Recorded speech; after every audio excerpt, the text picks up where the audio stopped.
চলো আজকে তো বেশ আলু ভাজা। তেল গরম হয়ে গেছে বাবা। একটা কাঁচা লঙ্কা আজকে পুরোটাই শেয়ার করি।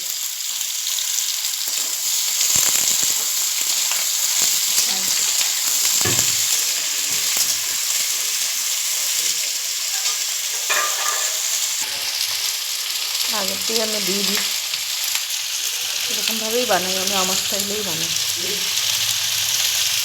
ঢাকবো না। একসাথে ধরে নুন দিয়ে দিলাম।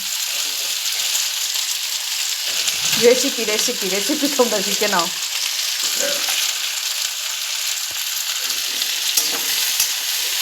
আলু ভাজা, কে আলু ভাজা শিখবে, শিখে নাও।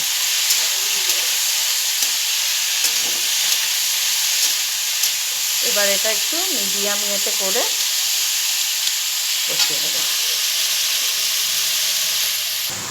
তাহলে এখানে হয়েই এসছে আলু ভাজাটা।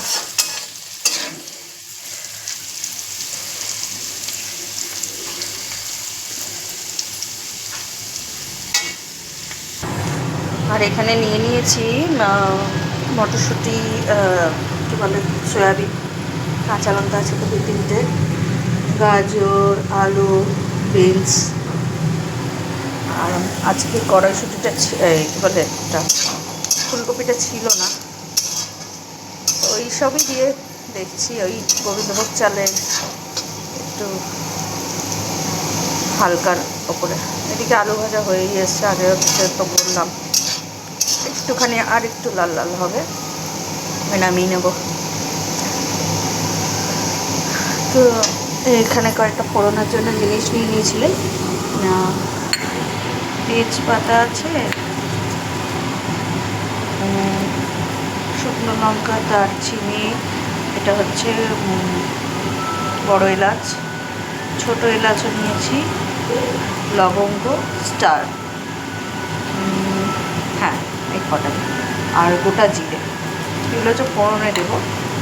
দেখি তা কতদূর কীরকম, আজকে ভেজ তো দেখি কীরকমভাবে কী বানাতে পারি, কী মশলা অ্যাড করবো দেখি, এখনও ঠিক নেই মশলাটা কী অ্যাড করবো।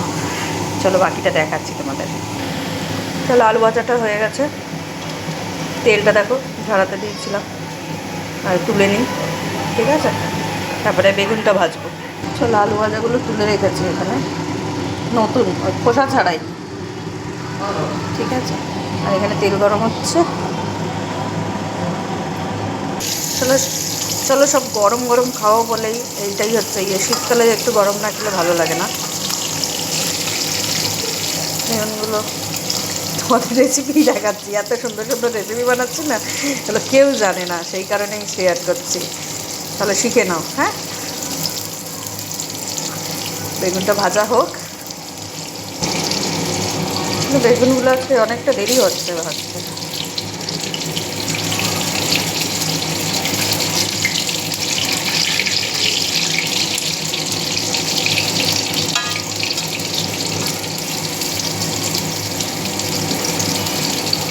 এটা শুধু আটকে যাচ্ছে, বেগুনগুলো ভাজা হয়ে যাচ্ছে। চলো এদিকে হয়ে গেছে বেগুন ভাজাটা, এবারে এই যে গোটা গরম মশলাগুলো ফোড়ন দিয়ে দিই।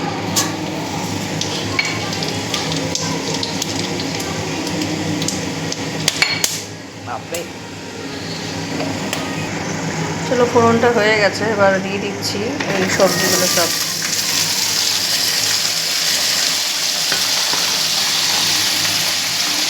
সবজি দিয়ে হাই ফ্লেমেই সব নাড়বো।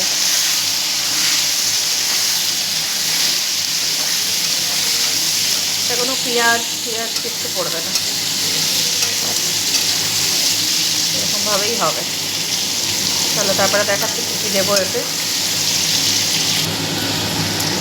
এবার এইগুলোও দিয়ে দিলাম বেশি না, ভাজা ভাজা করতে হবে। সবজিটা অনেক হয়ে গেছে, এই হয় শীতকালে সবজি একটু একটু কাটতে কাটতে হয়ে যায় অনেক, শুধু। ঠিক আছে, এটা একটু এবার দিয়ে দেবো নুন দিয়ে দেবো পরিমাণ মতো, আবার পরে বাকিটা যতটা লাগবে সেই বুঝে দেবো আবার পরে।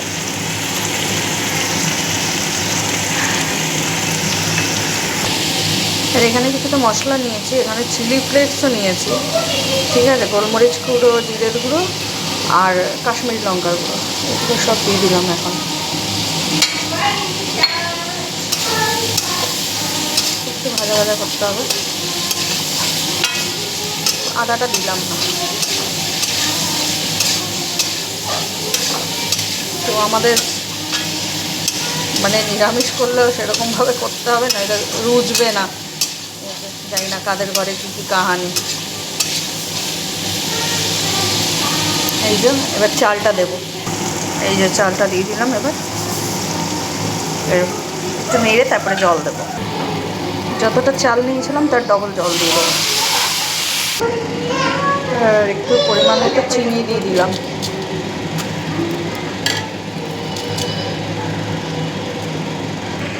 আর শেষে এখনও ফোটেনি, এটা হচ্ছে বিরিয়ানির মশলা, আমি সব গুঁড়ো করে রেখেছিলাম, এটা একটু ছড়িয়ে দিয়েছি।